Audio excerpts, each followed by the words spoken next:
Hello everyone. I'm back. I'm back shooting videos. Well, video again. I really haven't shot a video in quite some time. And this would be my Halloween special. My Halloween special last year was hunting for creepy comics, and I just bought a bunch of Haunted Mansion ones.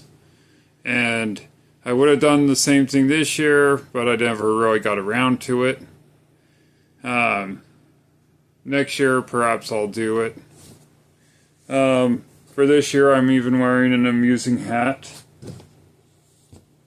which is kind of a Halloweenish thing. I just picked up this amusing hat. I decorated at least this shelf, and then I'm actually going to sit right in front of it, so you can't really make out any of the stuff on the shelf. And this shelf's got a bit of a bend to it. I better fix that. Anyway, so what I'm doing this year is I read the books, like Halloweenish books, and I always do this every year. And I read a few books that are a little more spooky or more darkish, noirish. And I read them in a certain order. And yep, this is my Halloween episode. If all goes to plan, it should upload the day of Halloween. If not, like early morning Halloween. So, unlike this is a Halloween episode, I have a gripe about not a YouTube show, but something. It'll come up in the video because it's a thing that it's connected to a book I read. Okay, so with no further ado, this is the books, and I picked them in the order. This is from earliest to latest. So these are the books I read first to the books I read last. All right, the first one I read was Johnny the Homicidal Maniac, Director's Cut, hardcover edition, by Jonan Vasquez. It is a very dark, it is a pretty dark noirish book. And yeah, I don't know if I can actually show what's in the book. Because it's Johnny the Homicidal Maniac. Okay. The other one, this next one, has a really disturbing cover. And I actually kind of like it. I think I can show what's in this book more. So, and this one is called Harrow County. Who wrote this one? Colin Bunn and Tyler Crook. You'll notice sorry, I got a light shining, and I'm trying to change my lighting to be better, but I'm getting maybe if I shine it out to this, there we go. It's kind of got a really nice watercolorish art style, like trying to find, maybe I can find a page that's spooky but not too spooky. I'll just show you this cover. There's a guy with no skin crawling out of a chimney. Oh no, it's the doorway. It's something. So yeah, there's the skin crawling around is actually a motif in and of itself. It's a reoccurring character. And the guy running around without skin is also a reoccurring character. So, yeah, if you want to read Harrow County, you've been warned. There's a guy running around without a skin on. Okay. Next one, I was actually really excited when this book came out, and I keep trying to adjust this lighting. Hey, that'll work best. Alright, the next one, I was really excited when it came out because I'm familiar with the guys who wrote and drew it, and it's really it reminded me of something else they made. I have it over in this bookshelf, but I'm not going to mess with that. It's made by the same guys who wrote Stray Dogs. Same pencils, writer, that combination, the creative team. This one's called Feral.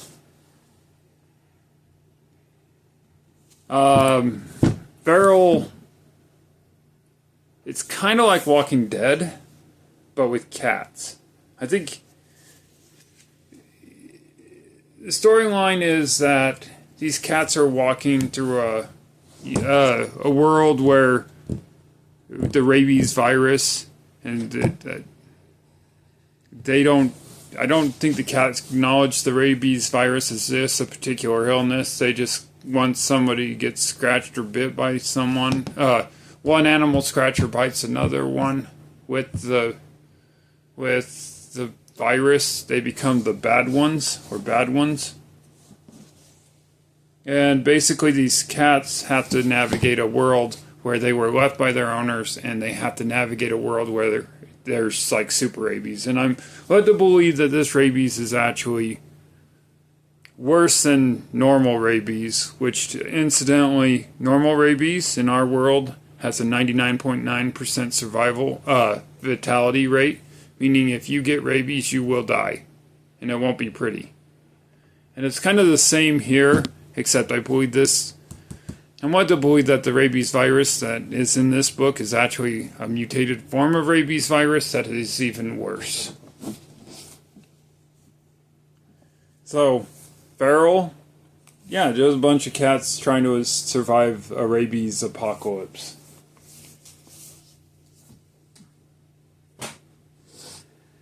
Alright,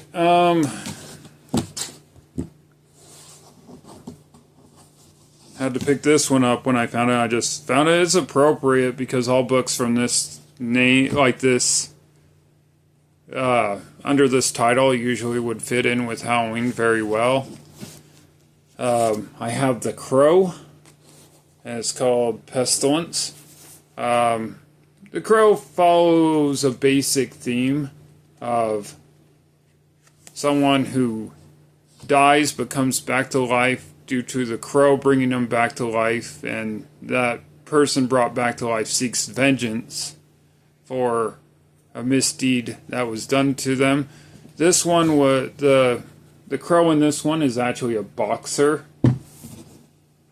who, kind of like Daredevil's dad, he was asked to throw a fight, and he chose not to, and then they ended up killing him and his family, and he comes back to life to seek vengeance on those who have wronged him.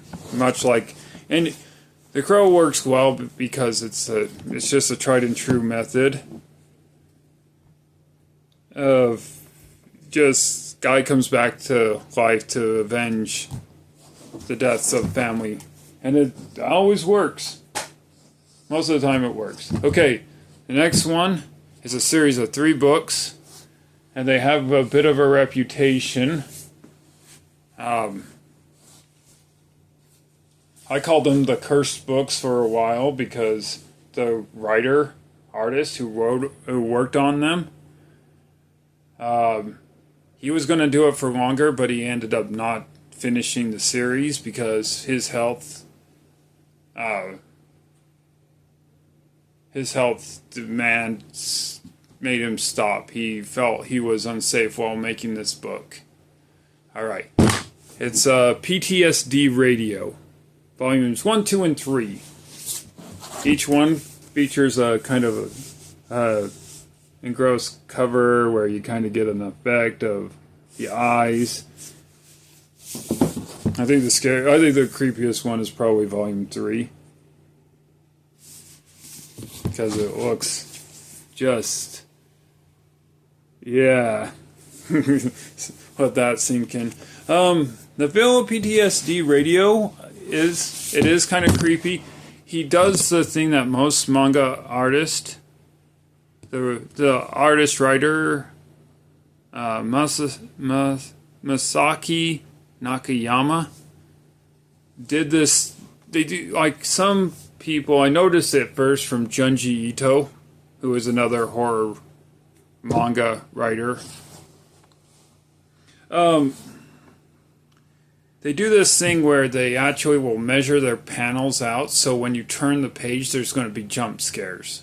You can actually make a comic book jump scare people by turning the page. And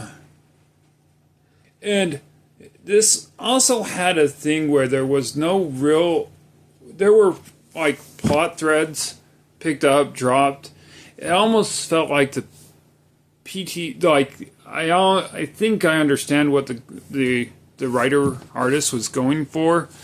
He was trying to make it seem eclectic, like you're scanning through a radio station, just like scanning through channels on a radio, where you're picking up a story, you're dropping the story, you're picking up another story, or maybe some kind of interference where a story will drop off and then the static then just cuts into another story, and it's just an eclectic. Will you see this person again? You might not. Is this person going to die relatively soon, or will they live? You might never know. It's just the randomness of radio-ness and just like dark entities. And if you want to know what exactly made the guy quit... Oh, I made a mistake. This is PTSD Radio Volume 2. Volume 2 is the creepy cover. If you want to know why the guy quit, it's mostly discussed in Volume 3. He just goes into full detail, everything that happened. He had some weird stuff happening to him, and that affected his health, and he's like, I'm dropping the book, not finishing it. I don't blame him. But I did, like when I was reading these, I'm like, oh, I'm reading the cursed books. Okay. Alright. Next ones I read are like a 4-volume set. You can tell why I read these around Halloween. It's Batman, and you get all this, The Long Halloween. The Long Halloween series, and I believe they're making another one without Tim Sells, because Tim Sells has unfortunately passed away, but they're making a sequel. I think the new artist is doing pretty well at homaging. I'm not going to say copying, but he's doing a good homage of the style. Alright. Batman The Long Halloween, volume... Well, you get the prequel, which is Haunted Night, which is basically... I think there's 3 stories here of Batman's early career just by himself, dealing also with Halloween. You get let me see if I... Oh, Scarecrow features heavily in these. You get Scarecrow and Batman meeting a love interest. Then you get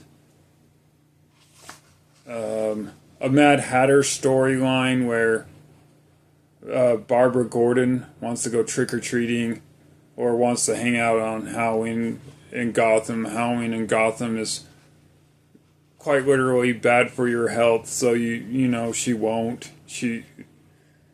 And Mad Hatter stuff ensues. And the last one is based as a Christmas Carol like story set during Halloween, where Batman does the Christmas Carol Halloweenish thing.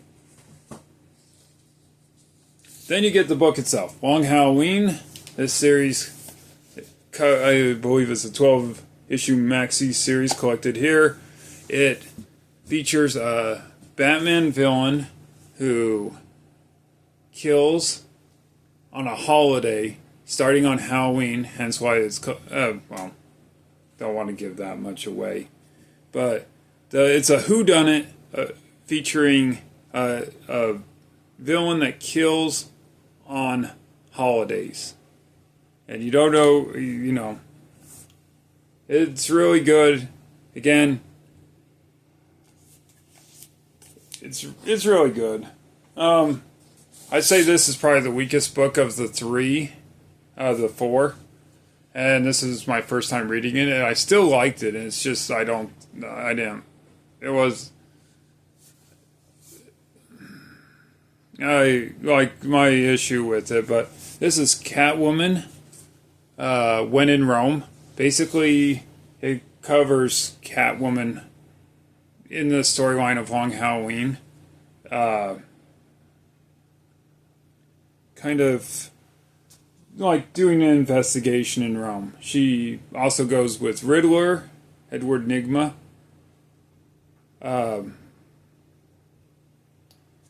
To do some investigating. She takes Riddler because he's really good at investigating. My issue with this is that the Riddler in Long Halloween and When in Rome, because Riddler also appears in Long Halloween, he is totally different than When in Rome. He almost seems like a different character. I don't know. He's just so... He's Riddler, but he's also not the same Riddler. If you like the Riddler from Long Halloween, it almost feels like he's a different guy. And again, not a bad read. The Riddler issue is my number one issue with it. And again, it's not bad. It's probably one of the best Catwoman stories I ever read. So, if you're looking for a Catwoman story, that's great. Ending up with the Dark Victory. Another whodunit, and this one has Robin in it because Robin's on the cover. There's no spoiler. The cover is the spoiler. Robin's in this, and it follows another killer that strikes on holidays. And it very well could be the killer from the first book. Honestly, this whole series is probably a really good early days of Batman. If you want to read early days of Batman getting started out with its own continuity, with its own amazing art, The Long Halloween is really, really good. Okay, then I went from that into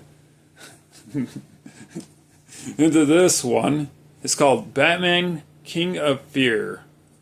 This one also features Scarecrow heavily, and this, I have my own, kind of the same issues with the Riddler.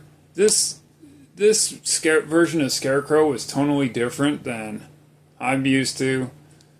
I think after reading Long Halloween, Scarecrow talks in nursery rhymes, which is kind of creepy in and of itself, and I think he does it to, kind of scare people around him. But this one features, and the art is great. I think Kelly Jones always does really good art. I believe he did Batman the Red Rain, where it was the vampire storyline. He does really good art for Batman, but and basically it's Batman is infected with fear toxin, and Scarecrow wants to observe him and see what kind of delusions or things happens to him. But almost feels like the Scarecrow isn't. He just sounds different. Like he was saying things and doing things I don't think Scarecrow would do. But it's an interpretation. It was fine. It's not like it's my least favorite Batman story, so... Okay. Next one is a 2-issue set, because I read everything in apparently issues of 2. This one is a 2-volume set. Hopefully they'll make more in the future. This one wraps up a few storylines. It's Something is Killing the Children, deluxe hardcovers, volume 1 and 2. Now, going into Something is Killing the Children, you must know, I think there's an unwritten rule in Hollywood and writing and everything, is that surely nothing should actually kill the children. No, in these books, something is quite literally killing the children, and killing a few adults too, but mostly children. Like, they do not hold back from Yeah. Basically, the premise of this book is children can see monsters, and those monsters attack children. So, something is killing the children. And it also follows a lady who hunts and kills the monsters. It's actually written by James Tynion. I can't say basic names correctly, I'm afraid. Really good writing from him. Probably my favorite Tynion story. The art by Del Dara. This is why I need a script. Naturally, probably rehearsal so I can go into these. So I can actually see if I can actually pronounce people's names correctly, which I rarely ever do. But really good art, really good writing. I would honestly think it would be optioned for a TV show. It feels like it, like with Walking Dead, The Boys, like all the shows that are coming out. It would make a pretty good long-running series. It almost would remind me of something like Supernatural, but probably more violent than Supernatural. It's probably somewhat worse than, like, worse in terms of, scares than Supernatural. Okay, the next book actually leads into the gripe that I mentioned at the first of the video. And apparently there's 3 volumes of this, but I only got 1. So, maybe next year I'll read the other 2 volumes. And for some reason, like the other books I just flew through, it took me a while to get through the slog of this one. And again, this will lead into the gripe that I mentioned at the first of the episode. It is The Simpsons Treehouse of Horrors. Treehouse of Horrors. I misspoke that one. That's not the tongue twister in the title. The Ominous Omnibus. It's Ominous Omnibus. I wanted to say that perfectly, and I messed up Treehouse of Horrors. Alright. Pretty much standard fare Simpsons Treehouse of Horrors stuff. There's some really kind of funny things in here. There's storylines where some of the it follows the same thing where things happen with no real impact on the standard continuity of the show, where the Simpsons have a very loose continuity anyway. Over the years, Simpsons continuity has kind of gotten really, they're playing it fast and loose, but I don't really care about that. My gripe with the Simpsons episode, as of airing this video, again, my video is coming out on Halloween. This year, I looked it up. Simpsons Treehouse of Horror will be airing November 3rd. Now, the World Series always plays a part in that because Fox does the network. It shows on the network, Fox, and sometimes the World Series messes with that. But November 3rd. Bear in mind, last Sunday, which would have been the Sunday before Halloween, there was no World Series game.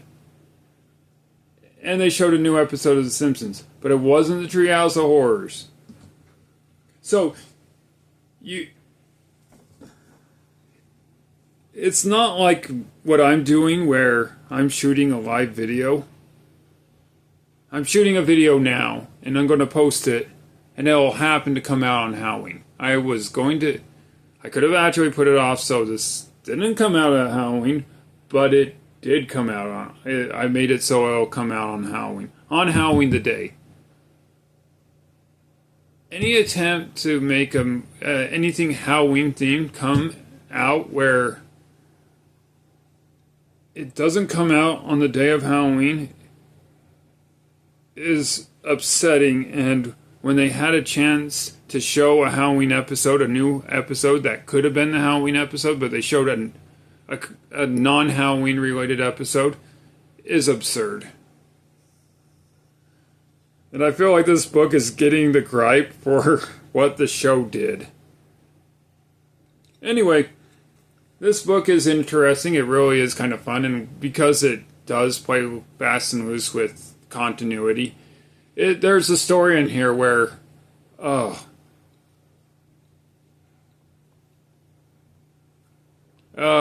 it's not really a spoiler because again, no Simpsons or Simpson characters are safe in a Halloween episode. That's just how it is. It's kind of funny. In one of the stories, Lisa dies, and Homer and Marge and Bart do not even care. They act like they do not care. They just simply like, Lisa's like, she does something, then promptly dies afterwards, and then Homer and Marge are like, oh, our daughter died. I use the word death, killing. I'm glad I don't get monetized. Oh, I wouldn't get monetized for this, but I don't get paid anyway, so I could say a lot worse, but I don't. All right.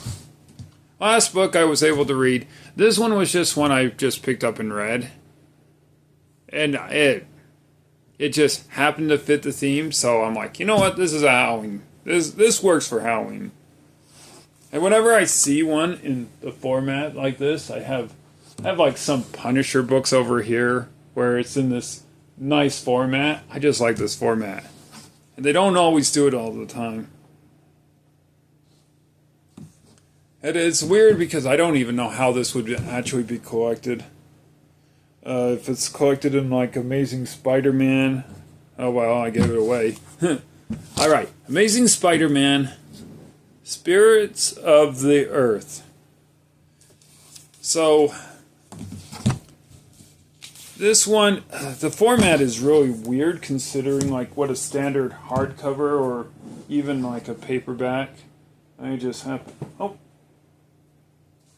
could actually probably show you what a standard.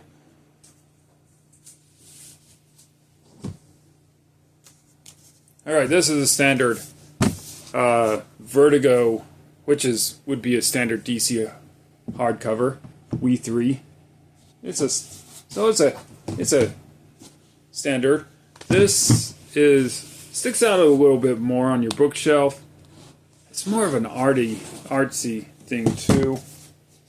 I don't know if We 3 would have been a good Halloween read. Probably would have worked.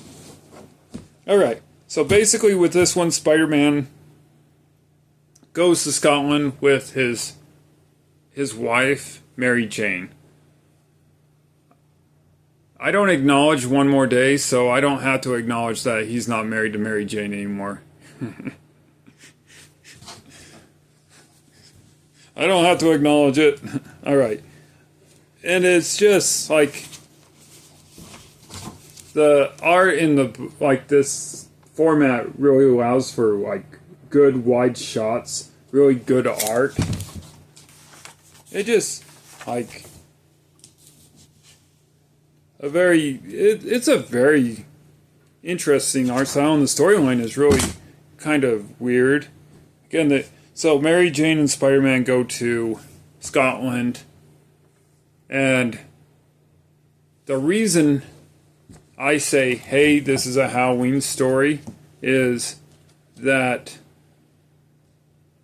let me see if I can find something. There's talk of ghosts, magic, witchcraft, Scotland, I believe it's Scotland. I would feel stupid if it wasn't Scotland. Yeah, it's Scotland. So they go to Scotland and they deal with like, again, ghost spirits, the fae, the ferrymen, and it's really interesting. There's like a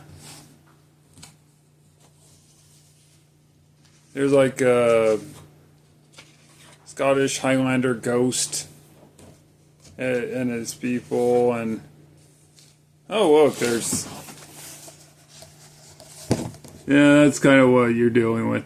Again, I'm sorry, I don't do fancy editing. I could probably if I were a fancy editor, I could probably pull the panel or find a image of the panel and see, cut to this, look at this panel, like most people do, but I don't. So, it's an interesting Spider-Man story. I would imagine it's probably collected from Amazing Spider-Man, but I'm not sure if it's actually ever been collected. I honestly could not tell you. But it's a fun story. I like Spider-Man. I mean, it's a nice spooky Spider-Man story. Spider-Man doesn't necessarily ghosts aren't usually Spider-Man's thing. But all in all, that's actually all I read, and I got through a lot of it. I mean, that Simpsons Treehouse of Horror book just kind of, I don't know, it just dragged. It wasn't like I was bored with it, but it was like, it took a while to read through it. Don't really know why. And there's 2 more volumes. I was going through a mall and I saw volume 3 in a window, and I'm like, and I had just finished volume 1. I'm like, well, then I had to get volume 2. Then I'd have to get volume 3. Then I'd have to read volume 2 and 3. And you know what that would have done? It wouldn't have changed the fact that The Simpsons didn't come out before Halloween. If you're wondering, it comes out November 3rd. Happy Halloween from The Simpsons. Alright, but yeah, if you can't even make your Halloween special come out on Halloween, I feel sorry for you. Oh, that's gonna get. I'm pretty sure I'm pretty sure The Simpsons will probably be just fine, and they probably won't hear about me complaining about them. I think The Simpsons actually have complained about, have made jokes where this has happened before, and The Simpsons actually have made jokes that they sometimes don't release their Halloween episodes on Halloween. But that said, I mean, I probably wasted at least 10 minutes talking about how The Simpsons need to release their Halloween special actually on Halloween. And again, I don't think any of the shows on Fox have actually released Halloween episodes. Bob's Burgers released a Halloween-ish one. I'm not sure if that was their main one. But that's just, I don't know. This is a wild tangent at this point. Oh my gosh. My time is past 12 o'clock, and I've kind of given up caffeine, so I'm kind of really tired, so I probably look tired. But, alright, I haven't given up caffeine by giving up caffeine in amounts that would kill a normal person, so there you go. But that said, I guess I better be signing off, because again, I'm tired, and the longer I go, the less sense I'll actually make. So, have fun and happy Halloween. Actually on Halloween.